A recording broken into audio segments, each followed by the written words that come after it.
Hello. This is the Representative Party Podcast, and I am just John. I hope you all had a Merry Christmas, and it's time. It's time for us to join our forces and get together and start passing the word about a new party. I know the new year is coming up, but my new year started today, the day after Christmas. So, some pretty serious stuff going on with our country. We all know it. But I want to tell you a little bit about my trip to Japan that I had just made the first part of December. And some of the differences that I noticed. One of the differences is it's very, very clean. There's people picking stuff up all the time. And it's interesting that I saw no homeless. Now, I didn't get into downtown Tokyo, and I've heard rumors that there's homeless down there. But there was no homeless out in the area, which was very, very crowded, full of people. There was no homeless, and there were no panhandlers. There was nobody out there asking for money, begging for money. Part of that's a cultural thing because it's an embarrassment. It's a shame to not be able to provide for your family. So most people don't want to step out and beg for money. And somewhere along the line, we've got fourth and fifth generation welfare that we've not taught anybody anything except just how to live better off of welfare. And if I sound cruel, well, I don't mean to. But I can tell you what my understanding is part of what Japan does, and this is not any other way than by just asking questions over there. But Japan provides housing for their homeless, and they provide food, but they don't just get to hang around. They're picking up trash along the streets, along the highways. They're doing whatever needs to be done. That's not getting done anyplace else. So, to me, this does a couple of things. It gets the homeless and the panhandlers off the street, gets them in safer places to live, and it also maybe starts to build a little pride that we're starting to build a little pride in America now that it really it is not good if you're not taking care of your family. So you have to figure out what to do. Now, in a way, the government's taking care of them by providing them with a place to live, providing them with food.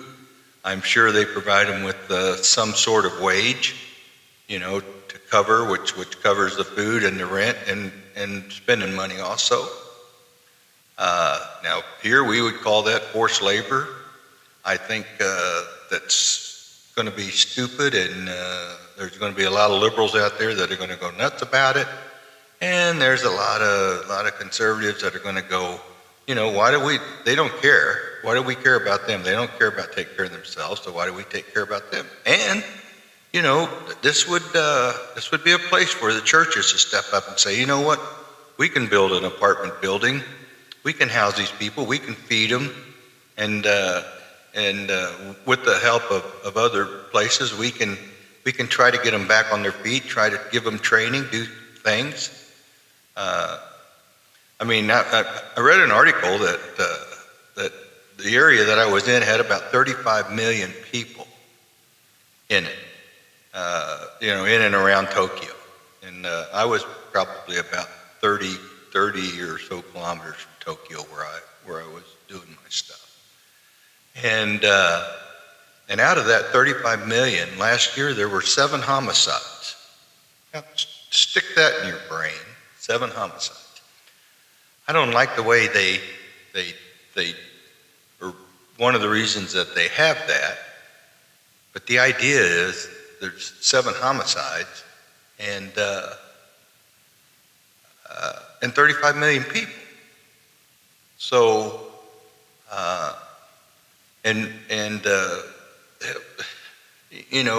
Chicago has that in a week. Now, a lot of people would say it's gun laws. I will tell you, their gun laws They do have a right to own weapons. They do have a right to own their own guns, but they also have to. They're all stored at gun clubs. So I'm sure poor people are unable to get guns because I'm sure it's quite expensive. So that's not an answer for America. We have the Second Amendment, and I stand by the Second Amendment, but there has to be a better way. There just has to be a better way. Just the small things. Now, let me make sure I make this clear. This is, I am in no way a let's turn into Japan kind of guy at all, believe me. Those people eat fish for breakfast, mackerel. Okay. That's as close to humor as I'll probably get on this one, but my God, a guy could starve to death over there. Unless you're like a mackerel eater, I guess you might not. But they don't talk. They don't look anybody in the eye unless they're talking to you. Their customer service is atrocious, but that's what they're used to, and there's no tipping. So they're used to. In the hotel I was in, I was on a night shift where I was at, but from 10 o'clock to 3 o'clock on the days that they cleaned my room, I had to be out of it. I couldn't even be in there. And that really cuts into a night shift's sleep schedule. So, but they didn't care. They didn't care. They beat on your door. I even learned to write day sleeper in Japanese, and it didn't do any good. So it's their way or the highway. And it's, of course, it's their country. So who am I to tell them how to do something? But I just think we do it better. And I think if someone does you a good service, a tip is a good thing is a good thing. But right now, we need to start thinking about what we're going to do about our government. We have a guy going in there now that many of my friends think he's the savior. I don't know. I wish he would be. I wish he'd be a little more like who I consider our real savior is. Maybe a little nicer, but maybe this is not the time for nice people. Really, King David wasn't a nice person.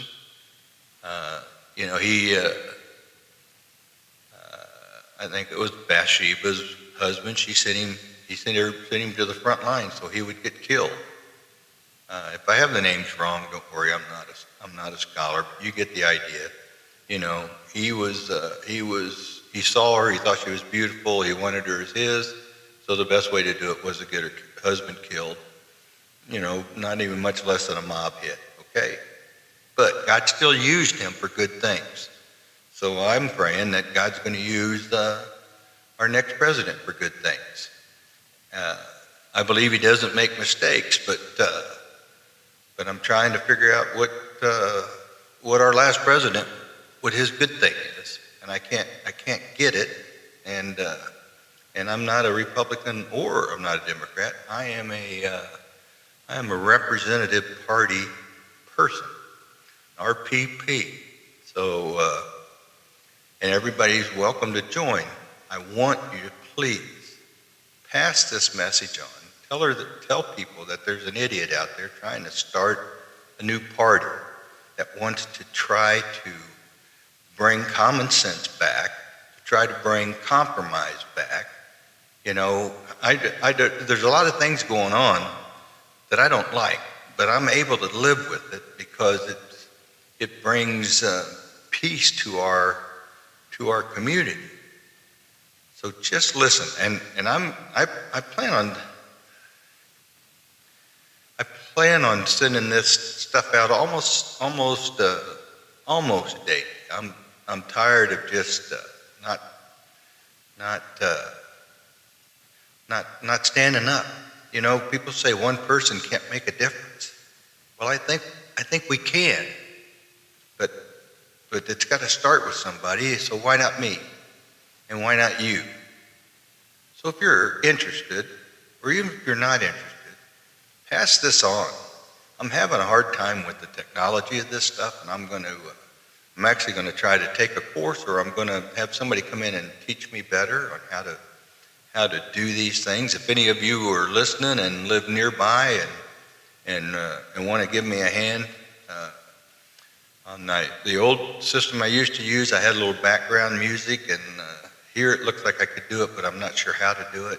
So, and on the side, I'm taking piano lessons, and I just got a kind of a electric drum set. I didn't get it for Christmas. I just noticed that my granddaughter was trying to sell hers, so I brought it over to kind of mess with it. I'm a music lover, so I'd love to learn to play the drums. Mostly for my generation, I want to learn to play Inagata DeVita's drum solo. Probably won't happen before I die, but maybe they'll like it in heaven. And the piano's going pretty well, actually. So with that, I'm gonna shut her down. I just want you to know that please take this serious, because we need to take our government back. And we're not going to do it with force, and we're not going to do it with violence. And they have all these people that think they can, we'll arm America and we'll go do. That's not the way it's going to work, because everybody doesn't get along that well. But we can get along with the representative party if we're represented out there, and we get out there and we only spend 2 terms and we get done. And I don't say we because I'm going to run for anything, because no, I'm not. But I'm telling you, we need young people in there that are willing to actually serve, and then actually get the hell out and go back and live with the decisions that they've made within our government. So please, I'm just asking, please help me out a little bit and pass this on. I'm trying to get someone from every state to at least listen to this and help pass it on in every state, so we can at least get write-in votes from every state on the next election, and try to come up with a candidate that promises to stay only 2 terms and says and that just loves America, So with that, once again, I hope you had a great Christmas. And I hope you have a Happy New Year, and you'll hear from me again before that. But just know that if you get an opportunity, make somebody smile. You don't know what they're going through. So if you put a smile on their face, that'll give them a little bit of hope. And also, for God's sake, just love one another. This is just John, and I'll see you next time.